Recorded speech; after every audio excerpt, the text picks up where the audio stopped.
Hola fourmi, c'est Ethan, ça fait super longtemps que je t'ai pas tourné de vidéo et mes abonnés l'ont réclamé, donc me voilà de retour sur YouTube. Alors aujourd'hui on va parler de Game of Thrones, ou plutôt du roman Le Trône de Fer, et comment rendre son roman plus crédible. Allez, c'est parti. Donc on a l'impression parfois en fait que notre roman semble vide, il manque d'épaisseur, de réalisme, et c'est encore plus vrai en fait quand on écrit de la science-fiction, de la fantasy, et que tu vois, on a des éléments qui sont totalement irréels, magiques, futuristes, qui dessinent les contours de notre univers.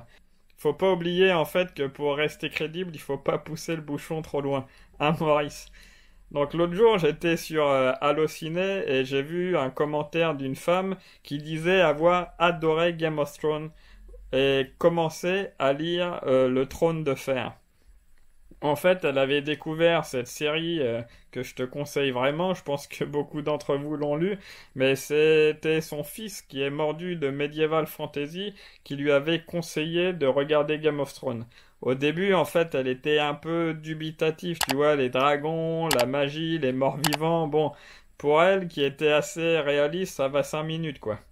Mais finalement, en fait, elle a adoré ça. Et pour une raison très simple, c'est que Game of Thrones est crédible. Alors comment en fait un univers aussi complexe et avec des morts-vivants, avec des zombies, avec des dragons, avec des nains, des magiciens, bref, comment ça peut être crédible? En fait, c'est tout l'enjeu d'une bonne histoire.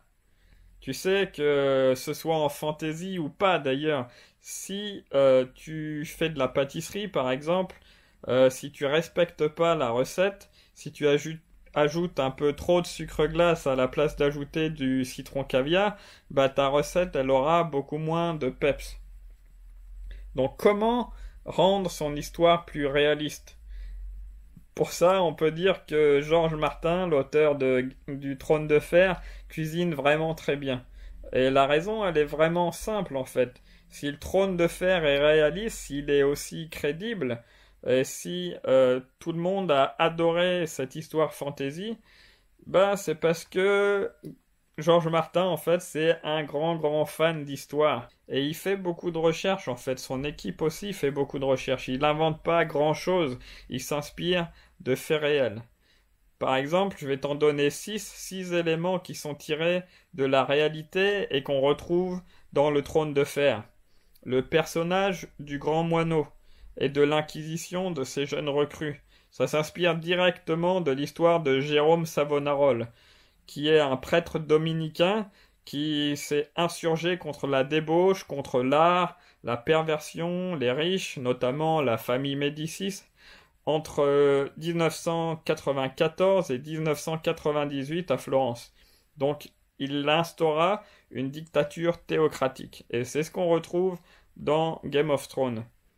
Le deuxième élément dont s'est inspiré Georges Martin, ce sont les rois maudits de Maurice Duron. Tu sais, les rois maudits, c'est un livre que je suis en train de relire d'ailleurs, que tous les fans d'histoire apprécient parce que c'est un livre qui est vraiment très précis sur les faits historiques. Et il a très fortement inspiré Georges Martin pour écrire Game of Thrones, et notamment la guerre des Deux Roses. La guerre des Deux Roses, en fait, elle oppose entre 1450 et 1485 deux branches cadettes des Plantagenets, les York et les Lancastre. Est-ce que tu vois le lien? Les York égale les Stark et les Lancastre égale Lannister.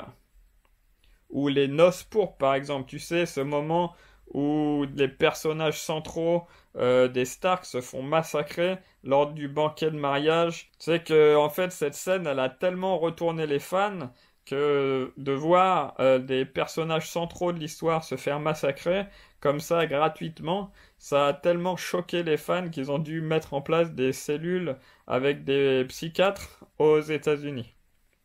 Ah, les Américains. Donc cette scène, en fait, elle s'inspire de faits réels, il l'a pas inventée.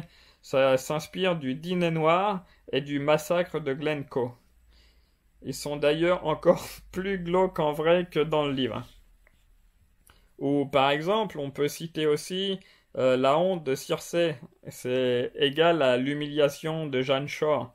Ou la bataille de la Nera, l'utilisation de tactiques militaires telles que la chaîne ou le feu grégeois, le siège de Constantinople en fait, en 718. Bref, je veux pas transformer cette vidéo en cours d'histoire ou concurrencer Nota Bene, je suis loin d'être aussi bon que lui et aussi calé en histoire, mais tu l'as compris en fait, hein, pour rendre ton roman plus crédible, peu importe ce que c'est d'ailleurs, que ce soit de la fiction, de la science-fiction ou même n'importe quel genre littéraire en fait, hein, même de la romance, utilise l'histoire, la politique, l'architecture, la médecine, la guerre, la technologie, la religion, la culture, la mythologie, bref, le passé en fait. Le passé c'est une source intarissable d'idées et puiser là-dedans, ça va vraiment rendre tes récits plus crédibles. Pourquoi? Tout simplement parce que, en fait, l'esprit humain est conçu pour aimer, rechercher, créer du lien avec ce qu'il connaît déjà, avec ce qui fait sens pour lui, avec la réalité de ce qui nous entoure, en fait. Si ton histoire va dans tous les sens, si ça semble pas possible, bah alors le lecteur il va se désintéresser naturellement de ton livre et puis le fermer et se tourner vers un autre ouvrage. Donc inspire-toi de l'histoire, inspire-toi de l'inconscient collectif pour créer ton univers, peu importe ton genre littéraire, et ne pousse pas le bouchon trop loin. Moi, je te retrouve dans la prochaine vidéo ou dans mes emails quotidiens. T'as le lien en description. Sinon, tu peux toujours t'inscrire à ma formation gratuite sur le marketing de livres. Il y a plus de 15 vidéos où je t'explique comment promouvoir ton livre, comment communiquer, comment créer ton lectorat et comment vendre. Je te retrouve dans cette formation. C'est gratuit. Je te mets le lien en description et je te retrouve à la prochaine. Allez, bye bye.